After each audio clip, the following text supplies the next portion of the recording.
अब जान्नुहुनेछ सफलताको रहस्य। सोच, दृष्टिकोण फरक तर अब्बल। बदलिन्छ जीवन केवल एक सङ्कल्पले।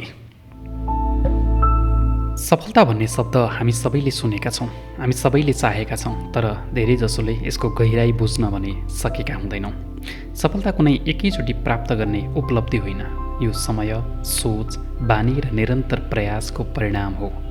यो कुनै अन्तिम गन्तव्य पनि होइन, बरु एउटा निरन्तर यात्रा हो जहाँ हरेक दिन तपाईँ आफैसँग प्रतिस्पर्धा गर्नुहुन्छ, हरेक दिन सानो सानो सुधार गर्नुहुन्छ र बिस्तारै आफूलाई त्यो स्थानमा पुर्याउनुहुन्छ जहाँ तपाईँ पुग्न चाहनुहुन्थ्यो।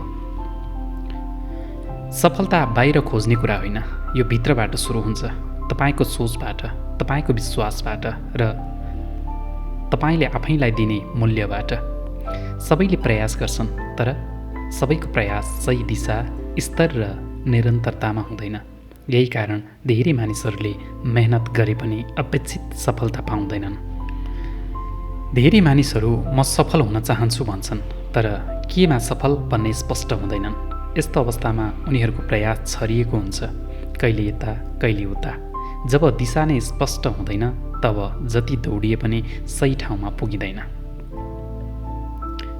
त्यसपछि आउँछ असङ्गत प्रयास। धेरै जस्तो मानिसहरू सुरुवातमा निकै उत्साहित हुन्छन्, तर त्यो उत्साह धेरै दिन टिक्दैन। केही दिन मेहनत गर्छन्, त्यसपछि बिचैमा छोडिदिन्छन्, फेरि सुरु गर्छन्, फेरि रोकिन्छन्। सफलता भने निरन्तरता खोज्छ, बीचबीचमा होइन, नियमित रूपमा। अर्को महत्त्वपूर्ण कारण हो गलत तरिकाले मेहनत गर्नु। म धेरै मेहनत गर्छु भन्ने मानिसहरू धेरै छन्, तर उनीहरूको मेहनत सही दिशामा छैन। योजना बिना, मूल्याङ्कन बिना, सुधार बिना गरिएको मेहनतले धेरै टाढा पुर्याउँदैन। सफलता पाउन मेहनत मात्र होइन, निरन्तरता पनि चाहिन्छ। असफलतासँग डराउनु पनि ठुलो कारण हो। एक दुई पटक असफल भएपछि धेरै मानिसहरूले आफूलाई अयोग्य ठान्छन् र प्रयास गर्न छोडिदिन्छन्। वास्तविकता अर्कै हुन्छ। के हो भने असफलता त सफलताको प्रक्रिया नै हो। जसले असफलतालाई सहन सक्दैन, उसले सफलताको उचाइ पनि देख्न सक्दैन। त्यसै गरी अनुशासनको कमी पनि समस्या हो। मानिसहरू लहड अनुसार काम गर्छन्, मन लाग्यो भने गर्छन्, मन लागेन भने छोडिदिन्छन्। तर सफलता लहडबाट होइन, बानीबाट आउँछ। अनुशासन बिना लक्ष्य केवल इच्छा मात्र रहन्छ। यससँगै नकारात्मक सोच र वातावरण पनि बाधा बन्छ। यदि तपाईँ सधैँ म सक्दिनँ भन्ने सोचमा हुनुहुन्छ वा तपाईँको वरिपरि मानिसहरूले तपाईँलाई निरुत्साहित गरिरहेका छन् भने पनि तपाईँको प्रयास कमजोर बन्न थाल्छ। सोचले नै ऊर्जा दिन्छ वा खोज्छ। अन्ततः धेरै मानिसहरूमा आत्मविश्लेषणको कमी हुन्छ। उनीहरूले आफ्नो गल्ती बुझे, सुधार गर्ने र रणनीति बदल्ने प्रयास गर्दैनन्। एउटै गल्ती बारम्बार दोहोऱ्याउँदा परिणाम पनि उस्तै रहन्छ।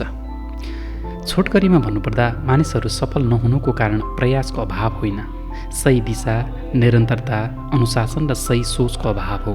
अन्तिम कुरा याद राख्नुहोस्, सफलता पाउन गाह्रो छैन, तर सही तरिकाले लगातार प्रयास गर्न गाह्रो हुन्छ। जीवनमा सफलता पाउनको लागि सबभन्दा पहिले आवश्यक कुरा हो स्पष्ट लक्ष्य। लक्ष्य बिना जीवन अघि बढाउन खोज्नु भनेको नक्सा बिना यात्रामा निस्कनु जस्तै हो। तपाईँ कति मेहनत गर्नुहुन्छ भन्ने भन्दा पनि तपाईँ कुन दिशामा मेहनत गर्दै हुनुहुन्छ भन्ने कुरा महत्त्वपूर्ण हुन्छ। जब तपाईँ आफ्नो लक्ष्य स्पष्ट बनाउनुहुन्छ, तब तपाईँका हरेक कदम अर्थपूर्ण बन्छन्। तपाईँका हरेक निर्णयहरूले तपाईँलाई तपाईँको गन्तव्यतर्फ लैजान थाल्दछ। लक्ष्यले तपाईँलाई केवल दिशा मात्र दिँदैन, यसले तपाईँलाई प्रेरणा दिन्छ, ऊर्जा दिन्छ र कठिन समयमा पनि तपाईँलाई अघि बढ्न बल दिन्छ।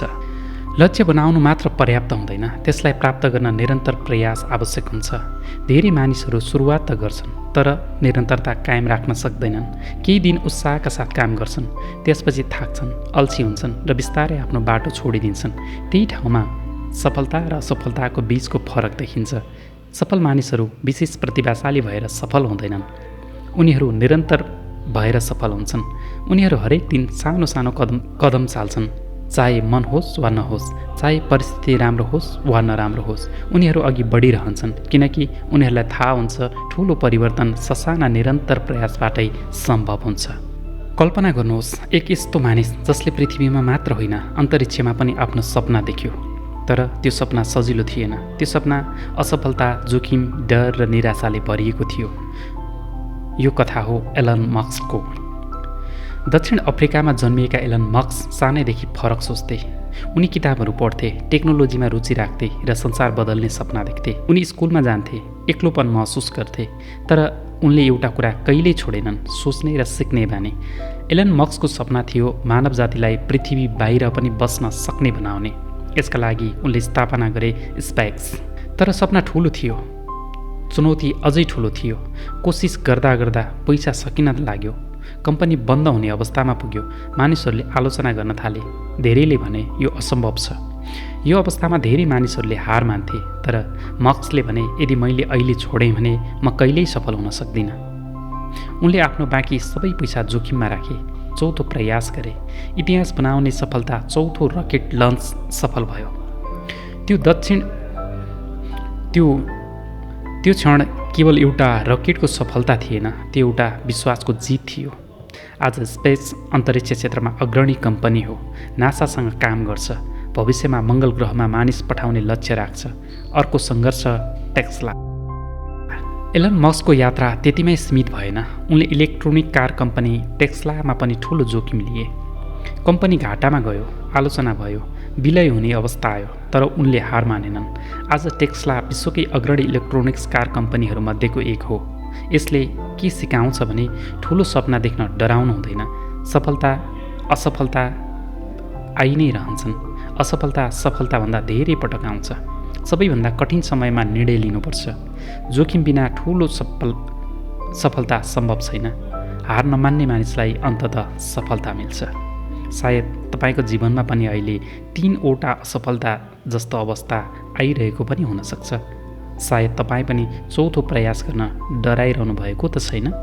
तर याद गर्नुहोस्, सफलता प्राय त्यही ठाउँमा हुन्छ जहाँ धेरै जसो मानिसहरूले हार मानिसकेका हुन्छन्। यदि एलन मस्कले 3 पटक असफल भएपछि हार मानेको भए आज संसार फरक हुन्थ्यो। त्यसैले हार नमान्नुहोस्। अर्को प्रयास नै तपाईँको सफलताको बिन्दु हुन सक्छ। जीवन यात्रामा असफलता अवश्य आउँछ। असफलता बिना सफलता सम्भव नै छैन।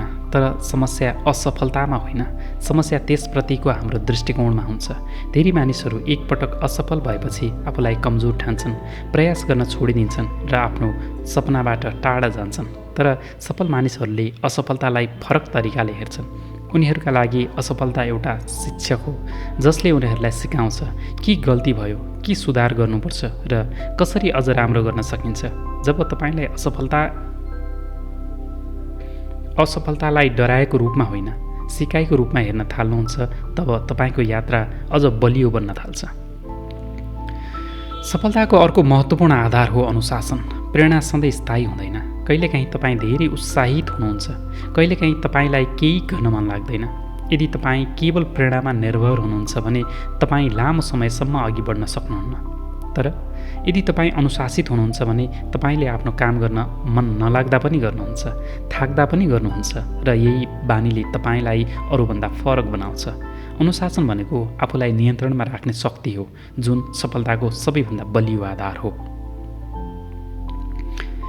यो सँगै सोचको भूमिका पनि अत्यन्त महत्त्वपूर्ण हुन्छ। तपाईँको सोचले नै तपाईँको वास्तविकता बताउँछ। यदि तपाईँ सधैँ म सक्दिनँ भनेर सोच्नुहुन्छ भने तपाईँ वास्तवमै प्रयास नै गर्नुहुन्न। यदि तपाईँ म प्रयास गर्छु, म सिक्छु, म सक्छु, म सुधारिन्छु भन्ने सोच राख्नुहुन्छ भने तपाईँको क्षमता विस्तार हुन थाल्छ। सकारात्मक सोच भन्नाले समस्या नदेख्नु वा समस्या नहुनु होइन, समस्या देखेर पनि समाधान खोज्ने विश्वास राख्नु हो। यही सोचले मानिसलाई सामान्य अवस्थाबाट असाधारण स्थानमा पुर्याउँछ। सफलताको यात्रामा वातावरण र सङ्गतको पनि ठुलो प्रभाव पर्छ। तपाईँ जससँग बस्नुहुन्छ, जससँग कुरा गर्नुहुन्छ, जसलाई सुन्नुहुन्छ, त्यसैले तपाईँको सोच र व्यवहारलाई आकार दिन्छ। यदि तपाईँ नकारात्मक, हार मान्ने मानिसहरूको बीचमा हुनुहुन्छ भने तपाईँ पनि बिस्तारै त्यस्तै बन्न थाल्नुहुन्छ। तर यदि तपाईँ प्रेरणादायी, मेहनती र लक्ष्यप्रति प्रतिबद्ध मानिसहरूको सङ्गतमा हुनुहुन्छ भने तपाईँको सोच पनि उस्तै बन्न थाल्छ। त्यसैले आफ्नो वरिपरिको वातावरणलाई सहज रूपमा छान्नु पनि सफलताको एउटा महत्त्वपूर्ण नियम हो। सबैको बीचमा एउटा कुरा कहिल्यै बिर्सनु हुँदैन, धैर्य। आजको समयमा सबैलाई छिटो परिणाम चाहिन्छ, तर वास्तविक सफलता कहिल्यै हतारमा आउँदैन। एउटा बिउ रोपेर त्यसलाई हुर्कन समय दिनुपर्छ, त्यसलाई पानी दिनुपर्छ, संरक्षण गर्नुपर्छ, अनि मात्र त्यो रुख बन्छ। त्यस्तै तपाईँको मेहनत, तपाईँको सङ्घर्ष, तपाईँको प्रयास, यी सबैलाई समय चाहिन्छ। यदि तपाईँले धैर्य राख्न सक्नुभयो भने तपाईँले एक दिन अवश्य परिणाम देख्नुहुनेछ। अन्ततः सफलता भनेको केवल बाहिरी उपलब्धि होइन, यो आन्तरिक सन्तुष्टि पनि हो।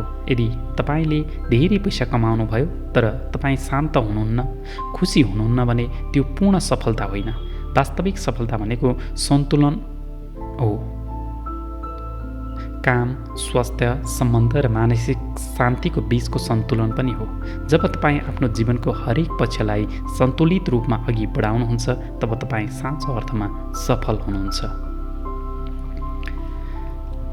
आजबाट एउटा निर्णय लिनुहोस्, ठुलो परिवर्तनको प्रतीक्षा नगर्नुहोस्, सानो सुरुवात गर्नुहोस्, आफ्नो लक्ष्य स्पष्ट बनाउनुहोस्, अनुशासन अपनाउनुहोस्, असफलताबाट सिक्नुहोस् र निरन्तर अघि बढिरहनुहोस्। बाटो सजिलो नहुन सक्छ तर सम्भव अवश्य हुन्छ। याद राख्नुहोस्, सफलता कुनै संयोग होइन, यो तपाईँको दैनिक निर्णयहरूको परिणाम हो। आज तपाईँले के गर्नुहुन्छ त्यही तपाईँको भोलि बन्नेछ। त्यसैले उठ्नुहोस्, अघि बढ्नुहोस् र आफ्नो जीवनलाई त्यो दिशा दिनुहोस् जुन तपाईँ वास्तवमै चाहनुहुन्छ। समय सबैभन्दा ठुलो लगानी हो।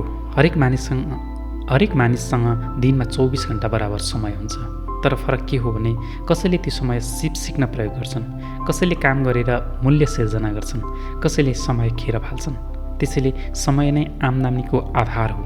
समय स्थिर छ तर आम्दानी असाधारण छ। जसले समयलाई राम्रोसँग प्रयोग गर्छ उसले आम्दानी बढाउँछ, जसले समय खेर फाल्छ उसले अवसर गुमाउँछ। तपाईँले आफ्नो समय कस्तो काममा लगाउनुहुन्छ त्यही तपाईँको आधार हो।